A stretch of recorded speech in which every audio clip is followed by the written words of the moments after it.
Hello, I'm Don Moores, and welcome to Montgomery Week in Review. The 2018 General Assembly session, Maryland Legislature, is ready to open January. It'll continue till early April. Melanie Wenger, Director of Montgomery County's Office of Intergovernmental Relations, will tell us about what our county has in mind, plans for what it wants to achieve in the 2018 session. A program, Speak Up, Save a Life, is helping to address the opioid crisis in Montgomery County. It's the brainchild of Steve Chaikin, a local attorney, former prosecutor. He's here to explain how it's possible to bring hope, but at the same time saving lives during this horrible opioid crisis. In each state, requirements to test students throughout our country was a brainchild of No Child Left Behind. But now, after 17 years since the passage of that bill, it's now shrinking in size. Jane DeWinter, who comments on a regular basis for this program, is here to review the current status of mandatory testing. The January issue of the Beacon newspaper has, as always, stories of interest to readers throughout our county and region. Stuart Rosenthal, editor and publisher of this great newspaper, is here to review the latest stories about money, health, stories of interest, especially technology, about people we care about. Melanie, welcome. Thank you. It's good to be here. We love having you because it means that the new year is upon us. Yes. But what a strange year this is. You've got 2018. You've got elections for the governor, lieutenant governor, for everyone in the General Assembly, all the county officials, everything else. Anything going to get done in Annapolis this year? You know, I think there will be some things that get done, even though this is a very unusual year, for a whole variety of reasons that I won't even go into. But I think there will be things. I think that one thing, you're going to see some things start to set up on this big K through 12 study that's been going on. Okay. You're going to see money. Money's not going to be a big issue. The state's always overtapped its resources. But we also, have some money interests we want. Let's in the money thing within the state and within the county as a result of the federal tax cut and the impact, where we're not able to put our taxes. We're going to be paying state taxes twice, correct? There's a lot of puts and calls here, and yes, one thing that did happen at the federal level is they eliminated the ability, they capped the ability to take all of your state and local income taxes and your property taxes. Right. So there's a lot of conversation that happened locally here and around the state and all over the country, and will continue to be talked about in Annapolis, what type of reaction there will be. And again, there's so many puts and calls, I think people are not confused, fully understanding what's going on. Before we open it up, what are the major priorities this year for Montgomery County and Annapolis? I'm going to call them all infrastructure investment oriented, because that's our best hand to play in Annapolis. I mean, I think the rest of the General Assembly understands Montgomery County's need for development dollars. And that is public school construction, again, big one. And I think we're going to see some more flexibility in the rules on public school construction, which is a good thing for us. Also, I think you're going to see a pretty large chunk of change being directed. It's an election year. Right. To public school construction. And then there's WMATA, which WMATA is a major, the metro system in the Washington region. And the funding of that system, I know that I've already seen a piece of draft legislation about how to secure dedicated funding to begin to address the capital and operating needs of that system. Heavily discussed, all on the Washington Post, nothing new there. Sure. And then we got some cats and dogs capital projects, a lot, not just necessarily cats and dogs, but outside of public school construction, our community colleges are going to be looking for development dollars, which they're usually pretty successful at getting. We are the flagship college system in not only the state and also in America, I think, Montgomery colleges, right? Higher enrollment than University of Maryland College Park. Right. So that's huge. And smarter people coming out of there too, I believe. Smart people, and the state respects that, and we do pretty well at obtaining capital dollars. Can you expand, what did you mean by flexibility in school construction? There's been a commission that's been meeting for the last 2 years, and they started to kind of do a top to bottom review of where are there impediments in the processing and the requirements that the state places on local subdivisions for their school construction projects. Where could there'd be greater flexibility and hopefully help to free up limited resources.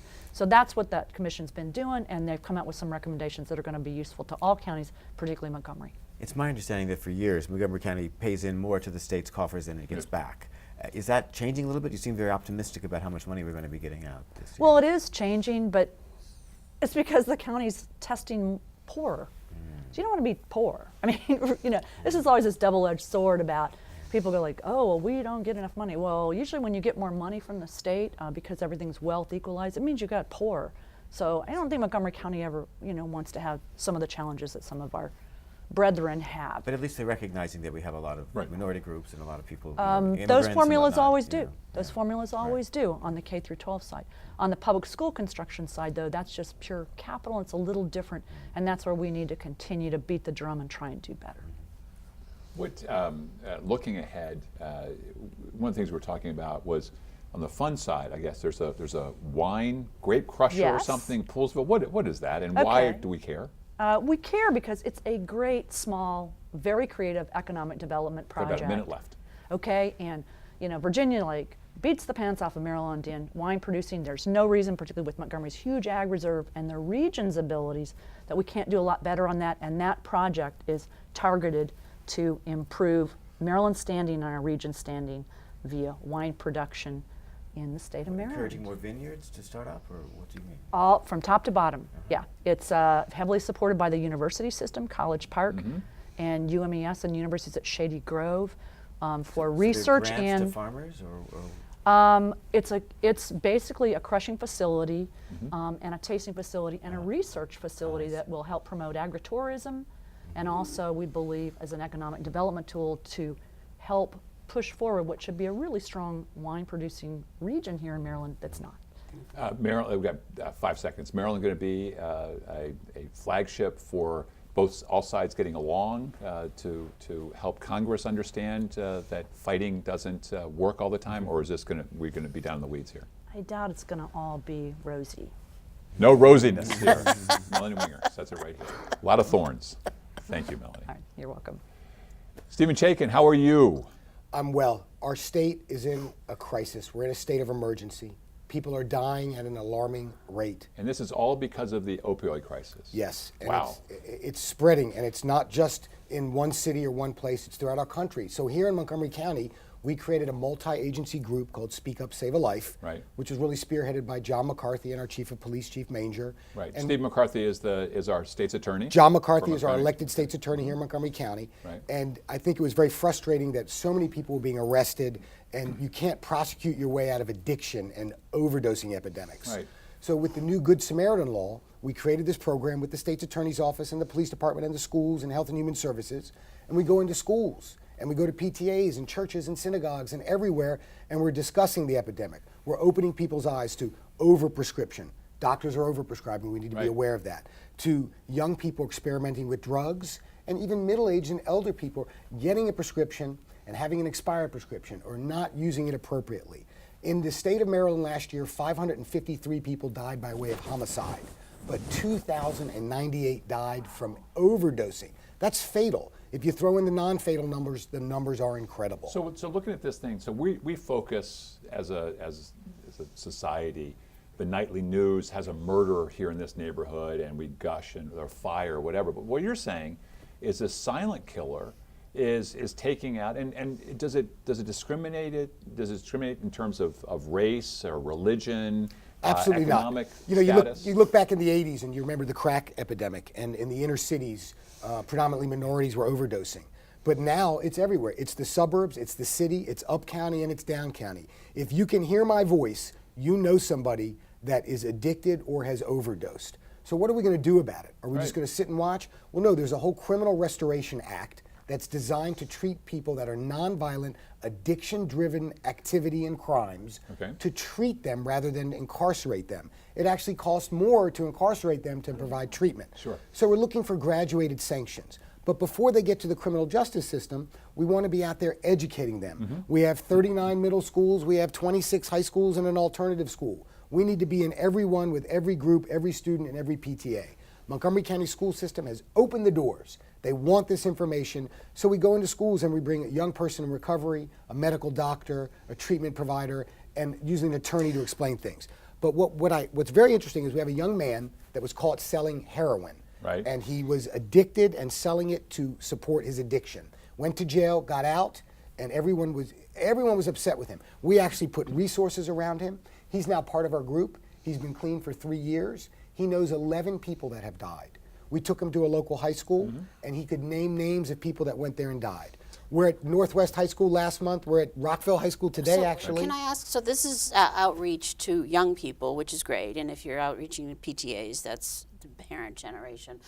But since opioids, there's a lot of people who are, in my age demographic and older and whatever. What kind of outreach do you have to, people in their 50s, 60s, 70s? It's a great question, and it's hard to reach certain folks because certain folks are not technologically savvy and they're not receiving all the messages we're sending out. But we are doing advertising campaigns online, on Facebook, on buses, everywhere we can, and we want people to know that, and that's why we created Speak Up, Save a Life. If you see somebody suffering that's addicted, that needs help, we want you to speak up with the goal of saving a life. The new Good Samaritan law gives complete immunity to somebody. If somebody's sick or overdosing or addicted in a bad position, and somebody calls 911 and the police come, you can't get in trouble because you have immunity. The government has a compelling interest to save lives rather than prosecute one individual for possession. It's a change of perspective in law enforcement and in enforcing criminal laws. We need treatment, and help. That's why we have a drug court now. We have a mental health court. How successful is this treatment? Isn't it very hard to keep people in it once they become addicted? It is extremely hard. Opioids are so powerful nowadays, and they're everywhere. Well, and Got about a minute left. Is this tied to any efforts? Because a lot of people, you start opioids either because of a physical chronic pain or some kind of emotional pain, mental health thing that's not being addressed. So is part of your thing to tie people into, Therapy. Solving mental health needs? Absolutely. The treatment component and a holistic approach is really crucial. But for those of you at home, just a couple of messages. One, go into your medicine cabinets and look at your prescriptions. If they're expired, get rid of them. That doesn't mean flush them. Take them to the appropriate place or a police station. Number two, if you know somebody that's addicted, we need to talk about interventions. We need to confront and help people. We need to challenge each other to speak up and save lives. We need to be involved, and we need to look at our loved ones, start in our own families and with our own neighbors, who needs our help, and we need to tie them into resources and treatment.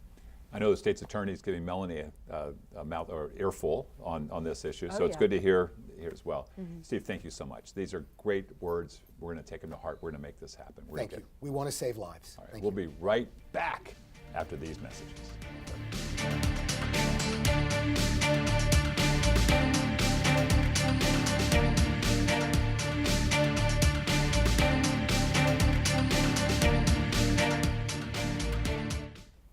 And we're back. Jane Winter. I remember talking about No Child Left Behind Exactly. years and years ago. We got confused on the show a couple times. We weren't really understanding whether it was No Child Left Behind or it was All Children Left Behind, depending on what was the perspective of those in charge. Yeah. It's no longer called No Child Left Behind, and some of the facets that were in there, testing and whatnot, are now out of favor. Right. Bring us up to date. When it was reauthorized, it's now called Every Student Succeeds Act, which is abbreviated I'm assuming that's how you say it, ESSA. So it's not the NCLB. Some of the requirements were gave more discretion to states. Okay. And so one of the things is that states are, don't have to require. It used to be that if you were, state board and kids didn't show up, their scores were recorded as zeros, and that's not the And let's remember back, case, there were some benign thoughts, there's some actually positive thoughts here. One was that we wanted everyone in the country to move ahead. We were looking that we were getting Right. further and further behind other countries, and how do we ensure that as a national Right. thing? And Republicans and Democrats coming together, if I remember Right, correctly. and I think it's accountability, and one of the things that I think was a very positive thing out of that whole movement was really to look at with the standardized test different subgroups and to really highlight. In other words, that districts couldn't, you couldn't have different standards and say that, okay, your students are graduating when in fact they can't read past 4th grade level or something like that. So it really was to highlight where the needs were. But today, it's all been politicized, and testing is not right. Well, I mean, favor. there's things. Some of the things that got tied into it was, the proposal that teacher evaluations were going to have a big component of that had to be how their students' performance, right? And of course, Montgomery County, with its very highly regarded system of professional development and retraining and whatever, took great exception to that, and other employee organizations that had other systems. How does this impact young people that aren't doing well, and then they still get promoted along, and then they're getting ready to graduate? What happens then when the reality is they're behind? Well, that's why people are not necessarily for these tests, because there isn't necessarily some commensurate positive benefit for the student. In fact, did this? Remember the high school? You had to pass a test to graduate. Did this impact any of that? Yes, there's there's very few states. States are really backing away from having tests that are required for graduation. And one of the things, like when my children first started, in school and being tested, at that point, the tests that were being given, you didn't even get an individual score. So the school itself might have, after 6 months, know what each child did, but really the scores were only reported for the whole school. Does this better prepare our children? You're right. Well, Doesn't meet the goal? that was one real way of like guaranteeing that parents weren't gonna see any benefit for their own kid, because you're not even telling the parent how your child did. Now that changed. So what's being done instead? Well, schools some school systems are dropping them. There was pressure. So what are they doing in order to know where their students are and whether they're learning what they're supposed to be learning? Well, that would be on an individual basis, and so they can set their own standards.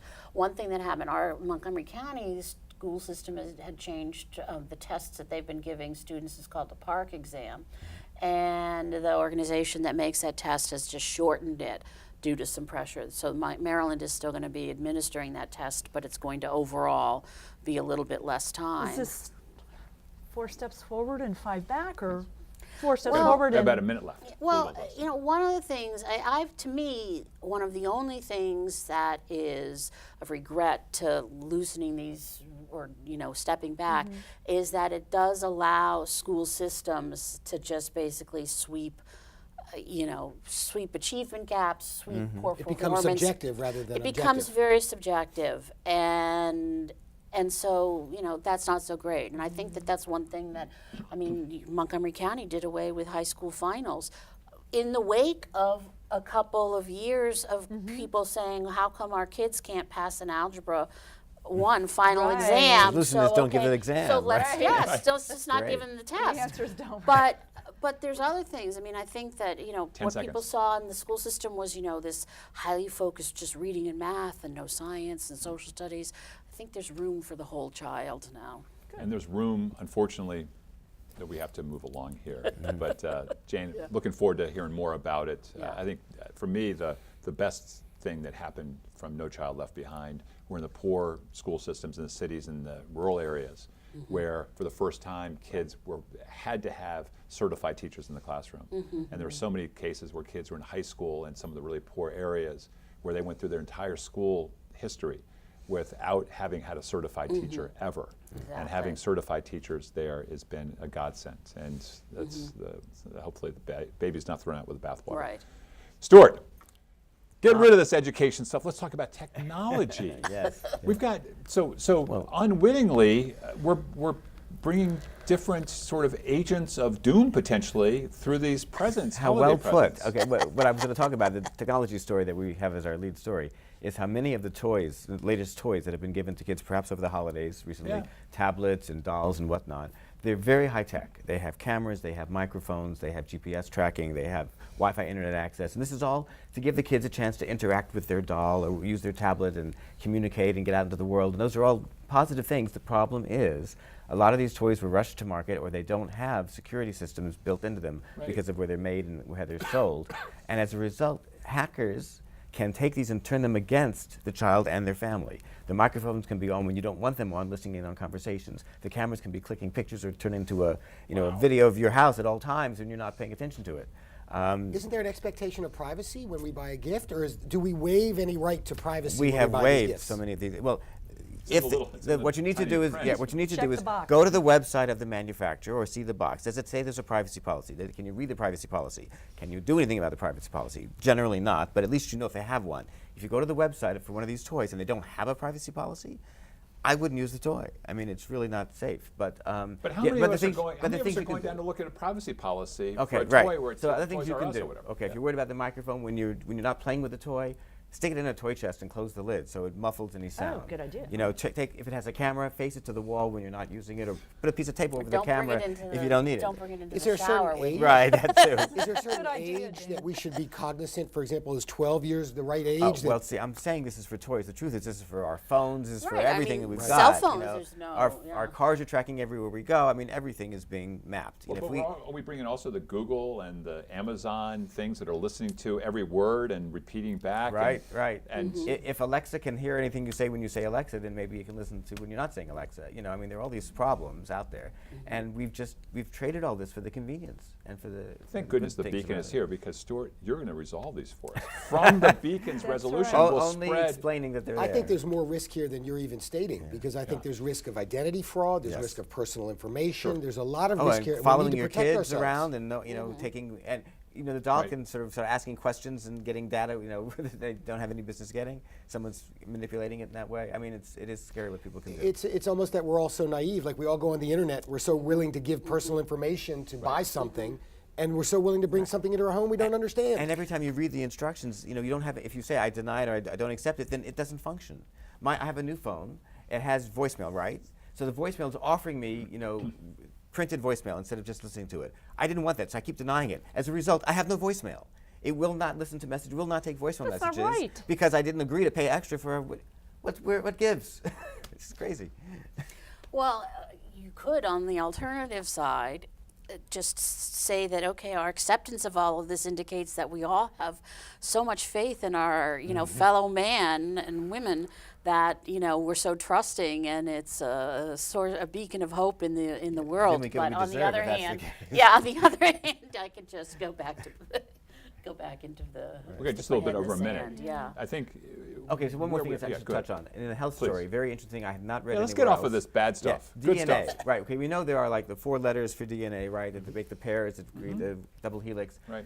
Well, researchers have invented 2 more letters. They're calling No! them X and Y, and they're playing with E. coli, and they're creating additional amino acids artificially out of these new.